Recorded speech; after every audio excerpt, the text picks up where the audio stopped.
But while we're mashing, killing time, having a beer, let's talk a little bit about fermentation on this one. I'm going to be using the stasis, as I just showed you. I actually have it set up to ferment out for the first 2 weeks at 60 degrees Fahrenheit. And then after those first 2 weeks are done, the next 2 weeks I'm going to lager at 32 degrees. Right now the current temperature inside this fermenter is 55 degrees. Now what this thing will do, what this stasis will do, is it will chill this. So it will not allow this fermenter to get above my set point of 60 degrees. So the thermal well is right here. The temperature probe goes in. We have glycol going in, glycol coming back out of the chiller coil that's inside here. Right now this thing's just full of sanitizer. When I'm ready, I'll go ahead and pull the sanitizer out into a bucket and probably use that for something else later. And then this will control the temperature. It won't allow it to get too hot. One of the issues I've always had is I've never been able to really, two things, control my fermentation temperature. I always fermented at ambient temperature. Never been able to actually truly lager. Well, we're going to truly lager this time. So we'll see how this works. I'm excited. So far, so good. I have this thing set up for 2 fermenters. I'm only going to be running one right now.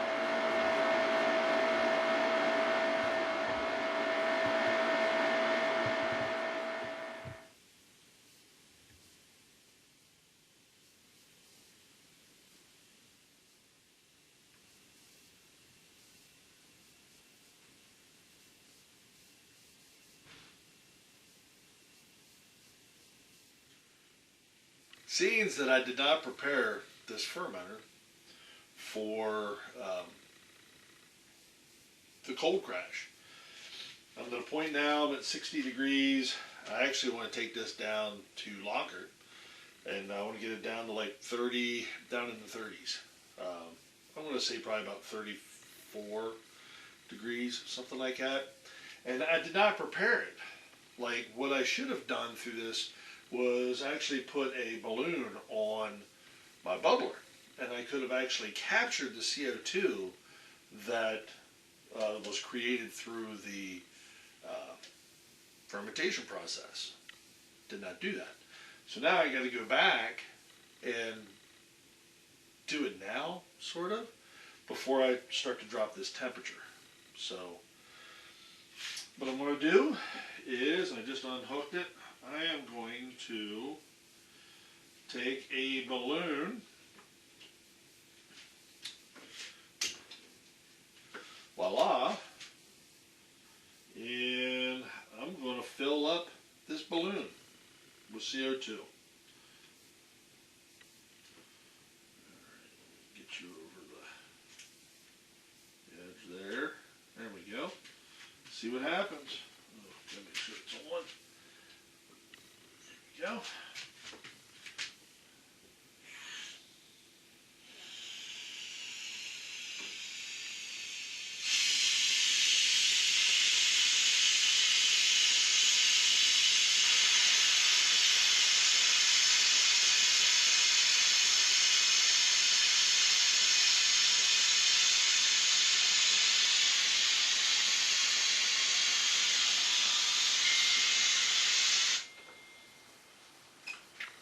All right. So I don't know if this is going to work. I really have no idea. So now I need to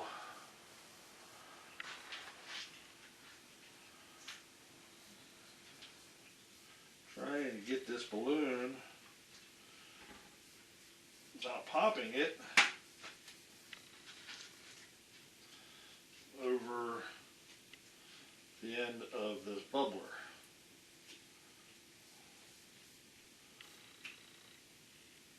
As it fights me.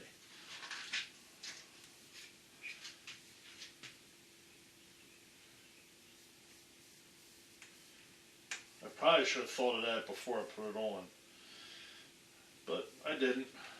So there's that.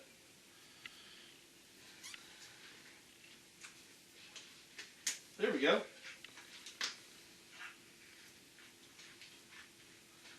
Won't break.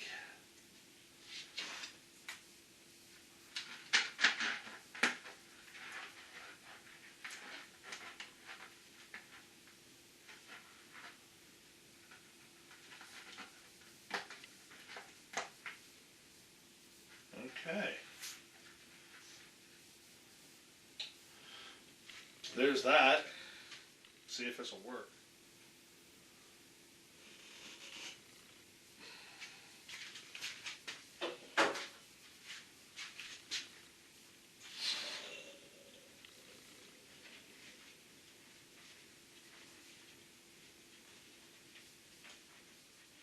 Well, I have the balloon on there. It seems to be on there pretty decently. It looks like it's actually pushing pressure down in.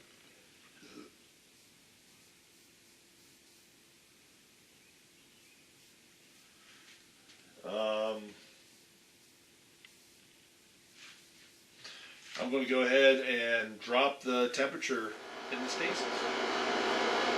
I don't know if this is going to work, but figured I'd give it a try. That should have somewhat equalized right there. Oops. So, we'll check it in a couple hours and see what happens. It's the next day, and it is down to 35.1 degrees Fahrenheit, which is cool. I think I set it at 36. So we're, for all intensive purposes, we're lagering right now, which is cool. The outside of the fermenter is sweaty, which it should be. It's cold, and it is very cold to the touch. The balloon is deflated. It's not like collapsed tight deflated, which is cool because I'm just going to leave this the way it is. There's no reason for me not to. And we'll see how it goes from here. So now we're working on 2 weeks that we're going to lager. So the stasis did its thing. It's down in temperature where it should be. Yeah, I'm happy. And I put a towel underneath it because I figure this is going to, the condensation is going to drip off, and I don't want it to drip all over my wooden, little wooden stool here, or whatever you want to call it. So, there we go. Pretty cool. I probably should have done this before I cold crashed, but I didn't. So the yeast is still in here. We're going to try and do a yeast dump, even though it's cold crashing. I don't know if anything's going to come out of here or not. Cross my fingers.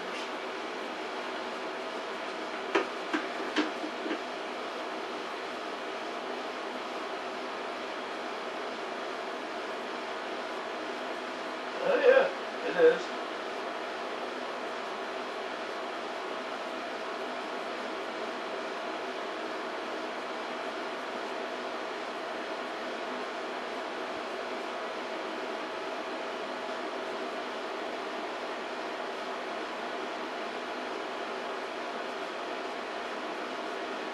And I've got CO2 up in the balloon, so whenever I pull in, it's just going to be CO2 from this coming out. So again, it's working so far. That's a big old slug of shit right there. Slug of yeast. Cold yeast.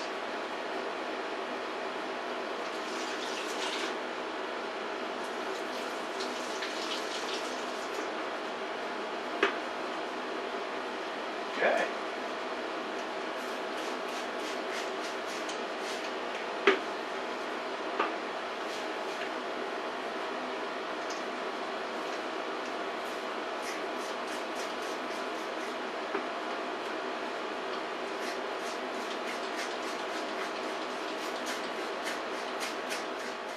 It's a pretty good sized yeast cake on the bottom of there.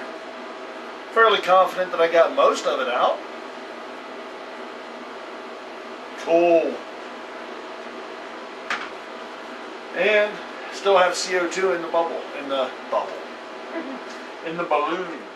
I've been jonesing to taste this thing. So seeing as I still have a little bit of CO2 in here, my sample port is right here.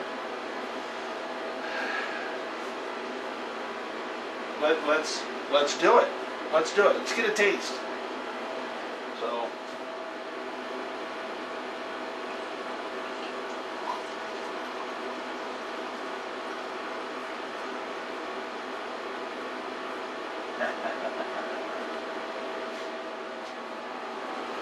Well, there it is.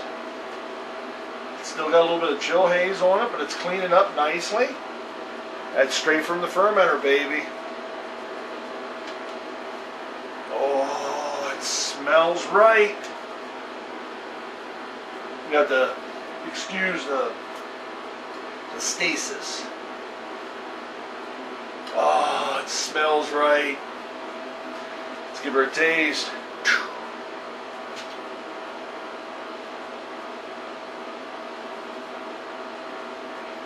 Cold. Oh, that's good. Oh, that's an easy drink. There we go. Oh.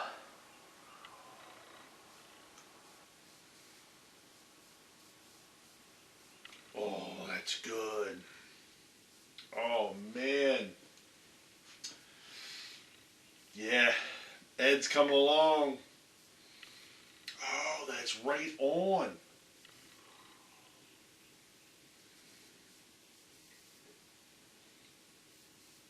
Put some carbonation onto this to make it effervescent.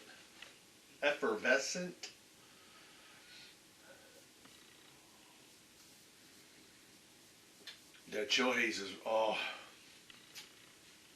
I'm happy. I'm very happy right now. We'll check back. So, I did a yeast dump out of the fermenter. Tossed it out, did pretty good, super happy with that. But I did not do a gravity reading. So I'm doing a gravity reading right now. Right here she is. Now, not too bad for clean. It's only been cold crashing for a couple days, or lagering for 2 full days. We finished out pretty far. So my original gravity was 1.050. My finished gravity is 0.08, and that is with a Kolsch yeast. So it really finished out. My balloon is done, lost all its CO2. That's okay. I'm alright with that. Everything's good. There's no weird pressure going on in here, so we're good to go. 0.08. That's down there. So right now she's about 5.5%. So she's going to be cold, but flat, of course.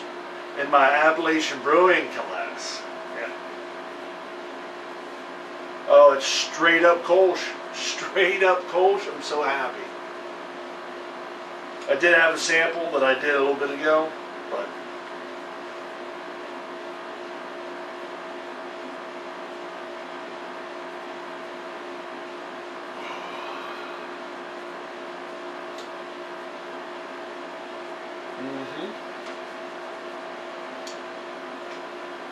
Ed, you done good. You done good, Ed. Far out. That is a Kolsch. Straight up traditional. Man.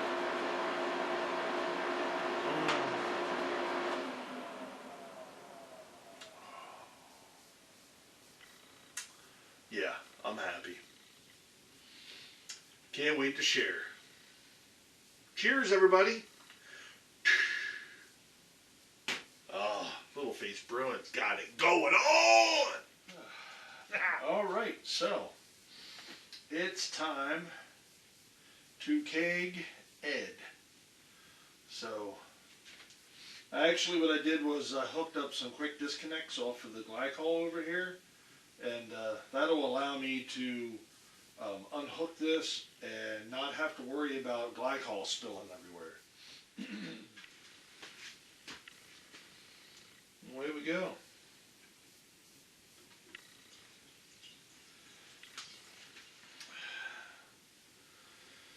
Okie-doke. Well, that's about as exciting as that gets for right now. I'm going to fill these 2 kegs up and pop them in the keezer and start charging them. We should have some Kolsch ready to drink before too long, actually. So, yeah, that's where we're at. Ed Kolsch, Ed Kolsch. They're both in the keezer, charging. A couple days, they'll be ready to drink. Alrighty, it is time to can up some Ed Kolsch. This was the first pour out of the wand here. Got everything set up.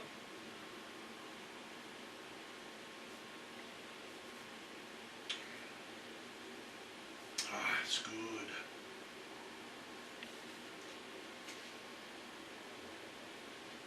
Let's get at it, shall we?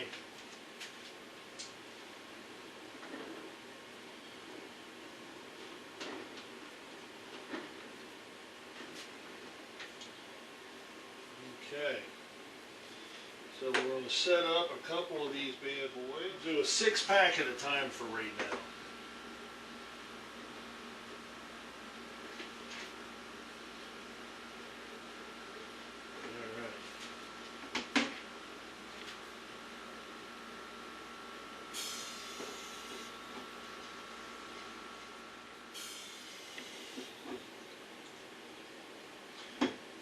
So I've got my CO2 bottle set up over here, going into the wand. Other CO2 just coming out of the keezer. And what I've done is I've kind of cut the gas back just a little bit. I think I can go ahead and give myself a little bit more in there.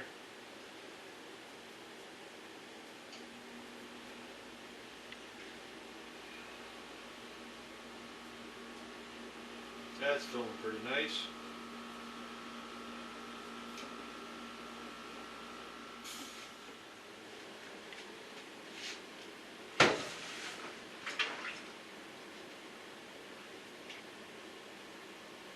Go ahead and set some lids on.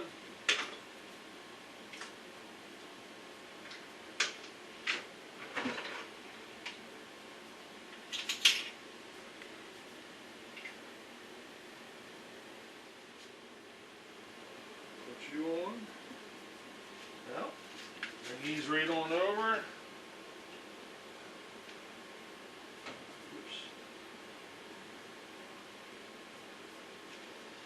I like to ease into this so that I don't bend the can. And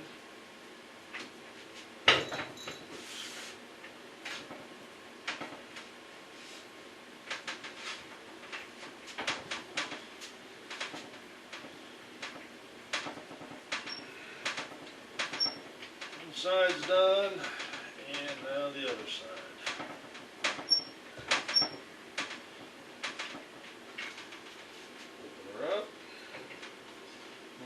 Toss her down in here. That way she's nice and clean.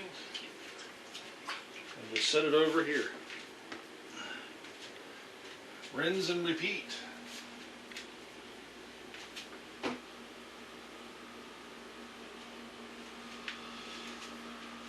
So, no need to show you me doing all of these.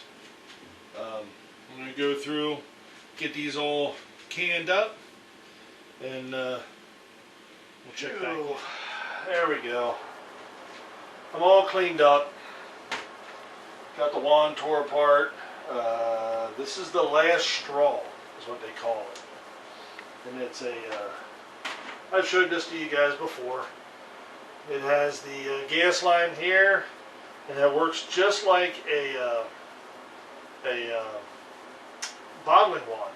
You push down, and it fills from the bottom. So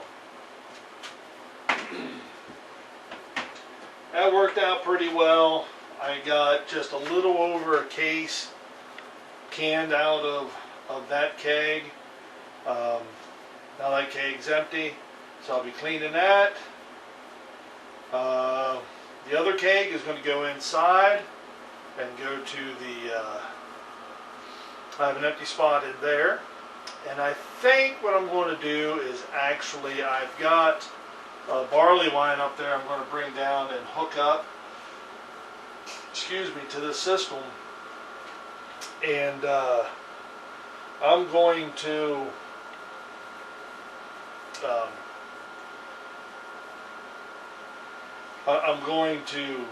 probably can the rest of that one up.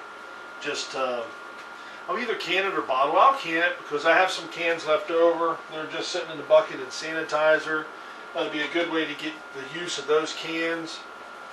And I should empty that keg, which gives me a little more room.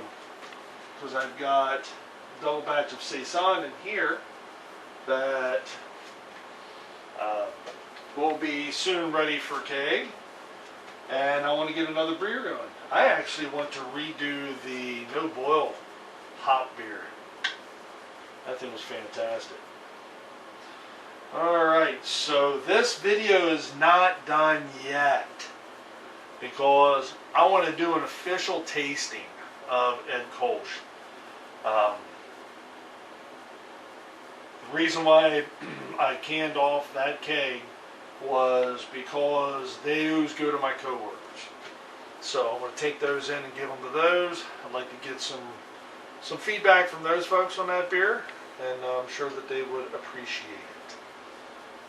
So until we meet again.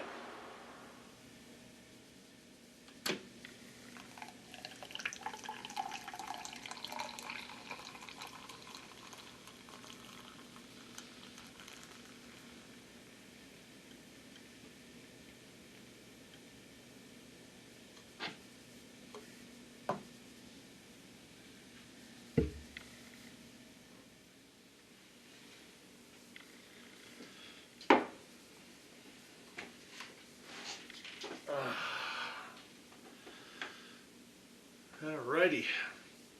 Well, here we are. We are at taste test time. Official taste test time. What I did here is I went ahead and tapped this off from the Keezer. So I have a sample from the Keezer. And I also grabbed the can. Now I don't have the label on this can. The official label is on the cans upstairs in the other Keezer. What I did was I canned off a little over a case of these, and which was all was left in that keg, and I handed those out to my coworkers. So I have a couple left up there, and those will go out to some other folks. So tap, can. So we're going to try this. I want to get my finger under the tab. Not much of a hiss. I think I can pretty much go straight in on this.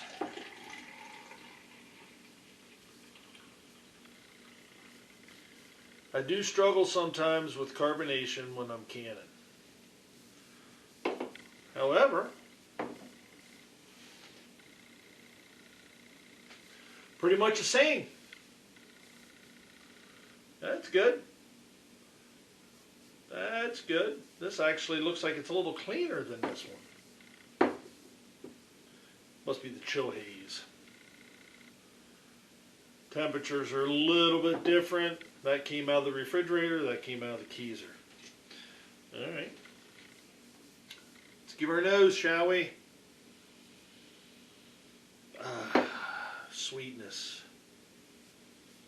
Yep, there's no difference there. I don't think I have to worry. My worry was oxidizing it when I was canning it. So, not really worried about that at all. Let's dive in. Traditional Kolsch, Ed.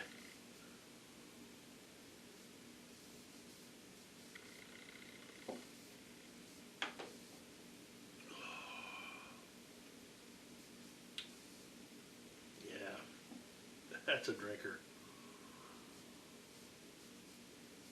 I think the final number came in at 5.3. So just a touch high for a Kolsch, but right in the park.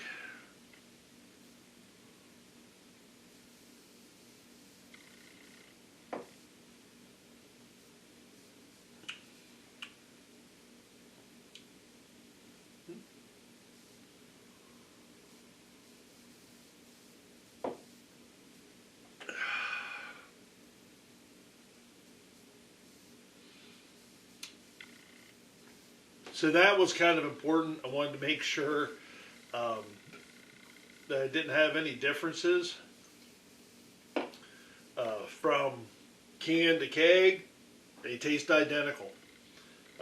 Even carbonation level. They could be a little more carbonated, both of them. I can work it up a little bit, but not a whole lot.